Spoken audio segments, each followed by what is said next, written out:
Why did Van Gogh cut off his ear? And what was the nature of his illness? We are often asked questions like this, but as you can imagine, it's hard to give a definitive answer.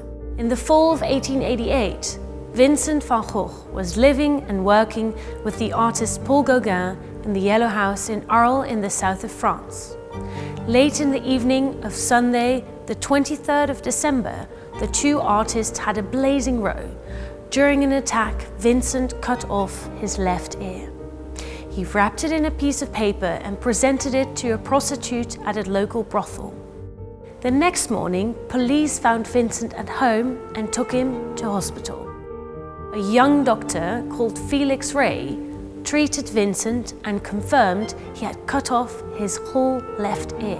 Gauguin sent a telegram to Vincent's brother Theo, who caught the night train to Arles that same evening to be at his brother's bedside. After roughly a week in hospital, Vincent regained his senses.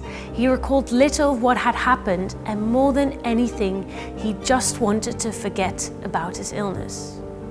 He tried to assure his brother Theo that his confusion had been nothing more than, as he called it, a simple artist's bout of craziness. Unfortunately, Vincent suffered new attacks just a month later. He now had to accept that he was suffering from a mental illness, and he had to learn to live with the frightening thought that an attack could happen at any time. Vincent himself described it as mental or nervous fever or madness. I don't know quite what to say or how to name it. What caused these recurring attacks? There are many theories, some more plausible than others. However, an all-embracing diagnosis is yet to be found.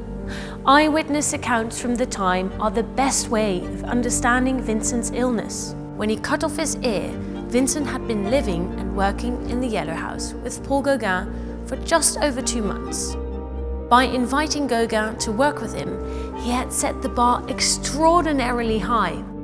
Vincent felt under huge pressure to perform. He was still developing his own style and hoped to learn from Gauguin, an older and more experienced artist. The artists worked well together to start with, but their relationship soon turned sour. Vincent was stressed and worried that Gauguin may leave, thoughts that may have pushed him over the edge. Add in Vincent's heavy drinking and his nervous character, and you start to get an idea of what might have caused the incident. But, like I said before, we don't know for sure what kind of illness Vincent suffered from. Many people later came to view Vincent's illness as the true source of his creativity.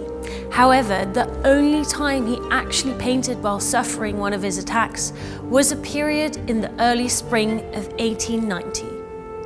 His artistic achievement was certainly not a side effect of his illness.